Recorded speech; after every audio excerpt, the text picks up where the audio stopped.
That's how it should sound. Wow, bang, pop.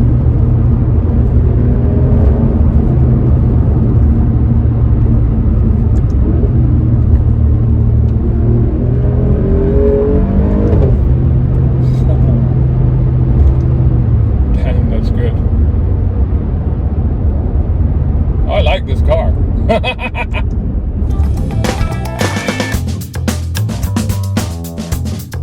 Hi guys, and today I've got for you the Alfa Romeo Giulia Quadrifoglio. I first drove this car at its launch way back in 2016. It was about 5 years ago. I drove it in Italy at the Alfa and Fiat test track in Bolocco. I was a brief experience on track. Now I've had a chance to actually spend a few days with the car, drive it on the road and live with it. So this is going to be more about the practicality of the car, but of course we are going to take it for that all-important drive. It did get some enhancements in 2020, but primarily those were inside, and we're going to look at that when we get into the front of the car. It is a gorgeous thing. I still think this is one of the sexiest saloons on the planet. This one is resplendent in competency red with the 19-inch dark alloy wheels. You might think 19 is too small, but I think they're just right for this car. Now mechanically it's pretty much unchanged, so it has the same 2.9 litre V6 putting out 510 brake horsepower and 600 Newton meters of torque. It gives you a 0 to 62 miles per hour time of 3.9 seconds and a top speed of 191 miles per hour. Alfa Romeo claim combined fuel miles per gallon consumption of 27.2. I think you'll be lucky to see over 22, to be honest, in my experience, and you won't be driving it light-footedly, that's for sure. CO2 emissions on this car is 235 grams per kilometer. If you're interested in those sort of things, probably not the right car for you, and probably not the right car for you if you're looking for something cheap, because this starts at £67,000. This one has got a convenience pack and the driver assistance pack, so a couple of options. That takes it up to £72,000. Cool. Well, let's look at the practicality and take it for a drive. Before we do that, make sure you're subscribing to youtube.com/browncarguy, and of course also to browncarguy.com, and follow me on all the social media channels, Facebook, Instagram, Twitter, and even on TikTok. Just search for my hashtag, which is #browncarguy. And if you enjoy my content, you can also sponsor it by heading over to patreon.com/browncarguy. Cool, let's get into this.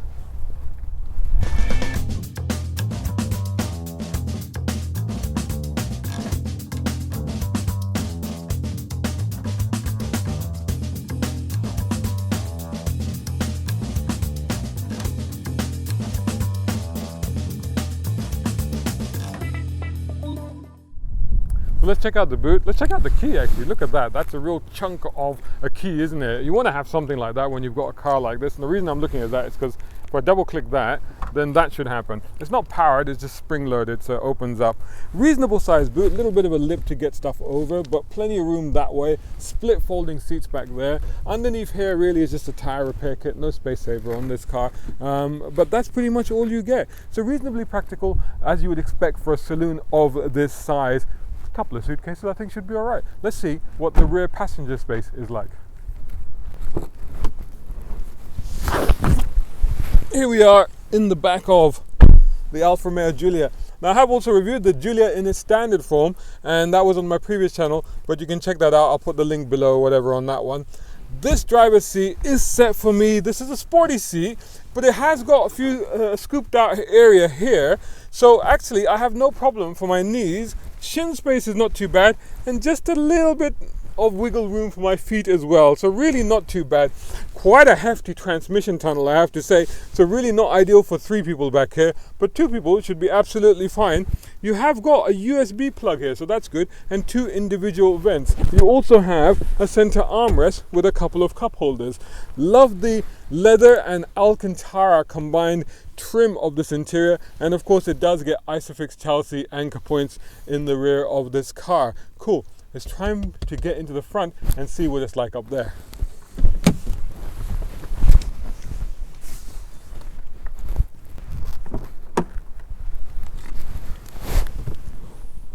So here we are inside the Alfa Romeo Giulia, and I love the fact that the starter button is on the steering here. Now what they've done in here is that they've just improved the quality levels a little bit. Nice bit of trim here on this automatic gear lever. Of course this car has an automatic, 8-speed automatic. Options on this car, I'll just go through those for you. Like I said, well, not options, but the standard equipment. It's got the 8.8 inch touchscreen. I'm going to turn that on and I'll go through that. That is so far much better, so much improved over the previous car. But I did cover that in the Stelvio review, which I'll put up here as well, so you can check that out. I'll cover that in a little bit more detail. Active cruise control on this car, laminated glass. Now, of course, being the Quadrifoglio, this actually has a carbon fiber bonnet, carbon fiber roof for lighter weight. You can actually see the carbon weave from here through the windscreen. It looks pretty spectacular. Dust sensor, rain sensor.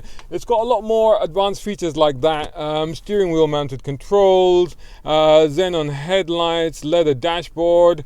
It's also got Android Auto, Apple CarPlay, USB stick down here, and it's also got this thing has got what they're calling Alpha SDC suspension dynamic control, but that's part of the DNA button down here. Now this button operates, it says DNA, so A is like all weather, N is normal, and D is dynamic, plus this one being a Quadrifoglio has a race mode. That's really for the track. You're not going to gain a lot of benefit, plus you're going to lose the traction control systems because they're turned down in that mode. It does have a bumpy road suspension system, which is a very good system. We'll talk about that on the go. This operates the instrumentation from here, and in fact, let's turn the car on. So foot on the brake, pedal pressed. It's got analog dials on each side, so proper big dials, so that's really good. It befits its sporty status, plus a full digital instrument bit in the middle. And again, you can go through the trip computer and it tells you all the details, such as, you know, your fuel economy, gives you a bigger speedometer and all the rest of it. This is the bit that's interesting. This is brand new, and this is the bit where it's got the new system, whereby it feels more integrated into the car. It's also easier to use. You get a choice of things that you can see up front, including, for example, you've got the performance pages, technical, so oil and boost gauge and torque gauge and all the rest of it. And then, of course, if you press that again, you can minimize that, and then you can actually move them around, to adjust them the way you want to have them. So that's a really good feature. Other than that, this is soft touch. This is now soft touch panel here. This all feels pretty good. This is the carbon trim here. This is wireless charging, so you can just put your phone in there. Plus, you've got another USB, a micro USB thing in there, and an aux, and you can put your key in there, and it's got a 12-volt power supply, so plenty of power in this car for both front and back. These seats are tremendously comfortable, body hugging, and the side bolsters, you can adjust them so that they come in and really grab hold of you for when you're really doing some cornering and pulling those G-forces. Nice steering wheel. It's got flat bottom, but feels great to hold, and it's got all the controls on there, plus all the cruise control is right up here at the front, very easy to use and straightforward. Gold all-round visibility. I love the styling here, a little bit more carbon there. I love the shape of the vents, and of course the way that they've done this. To be honest, it's a really nice place to be, and somehow they have managed to enhance it compared to how it was before. So what's it like on the go? That's the important bit. Let's do that next. It's worth coming out to find some decentish roads for a car like this, so that's what I've done. And the thing about this car, I've cruised up here on the motorway, and it's very, very nice, straightforward. Fuel economy improved a little bit, so it was actually not too bad. Refined, it's got active cruise control, lane keep assist, so they've introduced all of these things now in this car, so they have made it more refined and a more comfortable cruiser, on the long haul.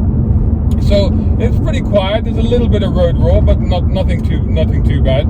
But generally very, very comfortable and a very competent distance cruiser, I would say. Especially with that much power on hand, you're not going to complain, are you?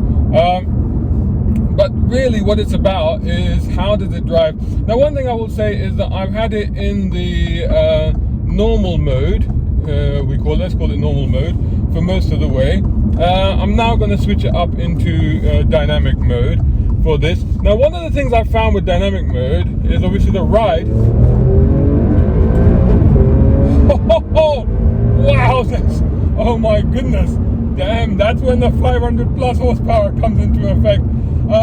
Yeah, so there is a bumpy button here for the suspension. Now this road is quite bumpy.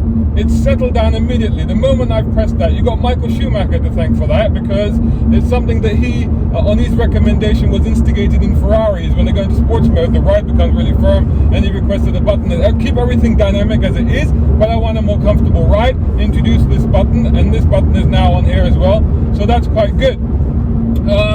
I'm going pretty quickly, so I'm going to put it back into sports mode, but I would highly recommend that if you want to keep it in dynamic, then that's the way to do it. The sound, at low revs around town, the sound is kind of rumbling. We're getting a lot of road roar now, as you can see, but the sound is sort of low and rumbling. That's how it generally appears around town. You know, and actually, to be honest, like, I would like a little bit more burble, a little bit more noise, a little bit more bark, even at lower speeds, you know, to give you an idea that this is something special. You know, when you start it up, you wanna get that feeling that oh, I've just started something rather nice here, you know. And you know, so I would like to see a little bit more, but it's not until you get out here and you know, kick it down to about what second? Shall we go? Oh, and now, so you get up to like over 4,000 RPM, and then you can really, you know, start to hear. Now the paddle shifts are really good. I've raved about these, you know, Bathleth-like paddle shifts on here before. I mentioned these on the Stelvio review, and they are really nice to use. No matter where your hand is on, you know, you can always reach them because they're quite big. But also they respond really well. They work really well. Now in this car, they're set up to allow you to use it when you want to. So like when you're, you know, racing along and you go, okay, you know what, I want to use the paddles now, and you can do. And then once after a while, they sort of go back to automatic as well. So you don't have to worry about it too much. I think you can pull and hold to make them go back, but you can do that. So we're going through a town at the moment, so we're just going to take it easy. In fact, I'll put the bumpy road back thing on. So really, you know, if you like, you can actually just leave this car, you know, in dynamic, and you know, put the bumpy road. See, now it's really settled down. I mean, it makes a big difference to the ride. You know, whereas before it was a bit jittery and a bit fiddly, which, you know, it's sort of really holding onto the body tight, which is what you want when you're chucking it around. But when you're in town, you know, it's a bit much. But press that button, you know, it's like day and night. It's amazing. It makes such a huge difference. It's really, really good. So now, whilst we're in town, and just also talk about the fact that actually it's a really easy car to drive around the city. Visibility around is good. The size is not too big. It's perfectly adequate. You do get a bit of bump and thump. You saw that even in soft mode. You do get a little bit of that, but it's not too bad. Okay, time to go back into normal. Well, dynamic. I mean, full dynamic. Now I wonder if I should just.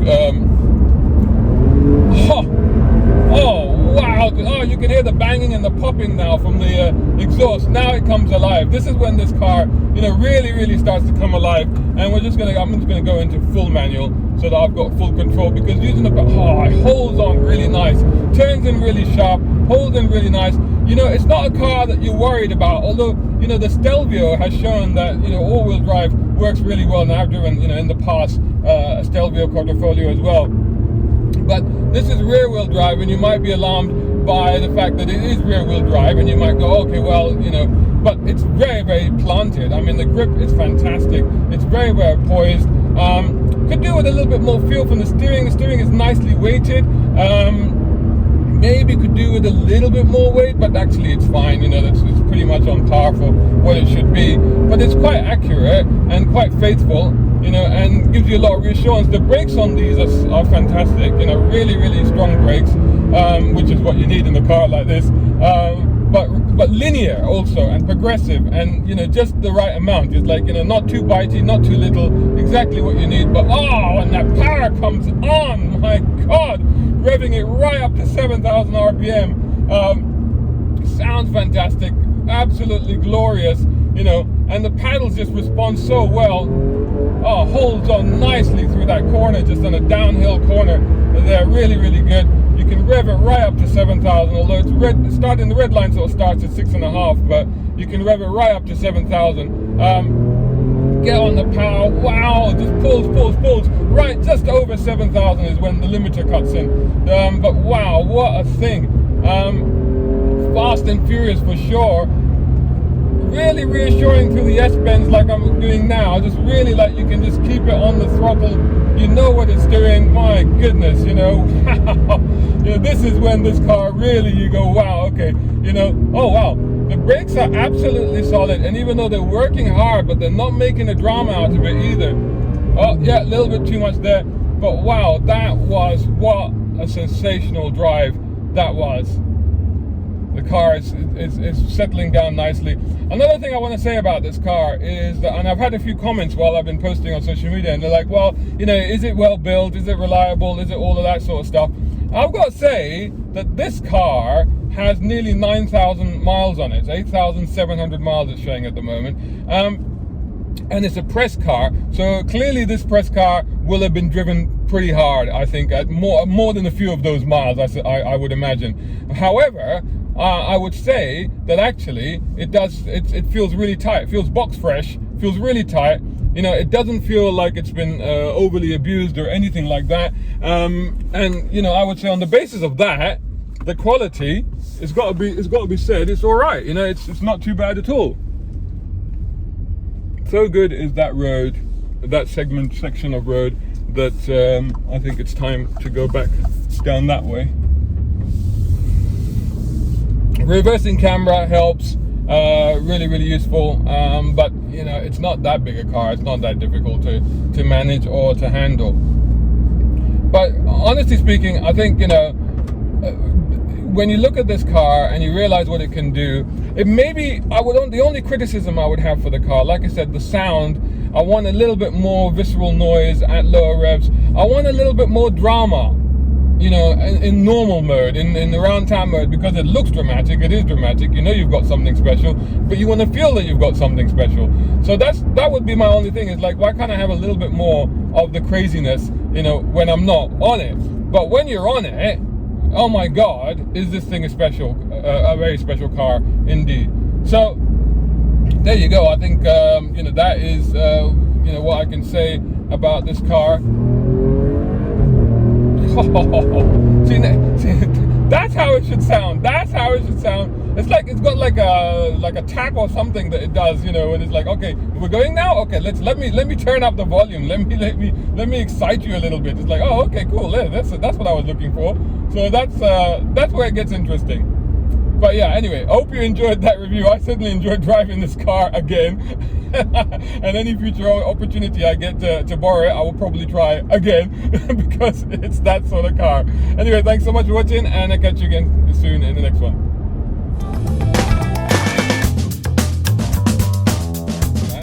And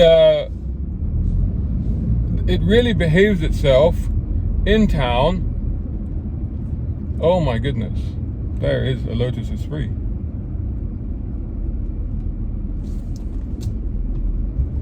Wow. So, where was I? Oh my God, I've completely lost my train of thought now. Saw a Lotus Esprit and that was it. Oh my God, a real Lotus Esprit.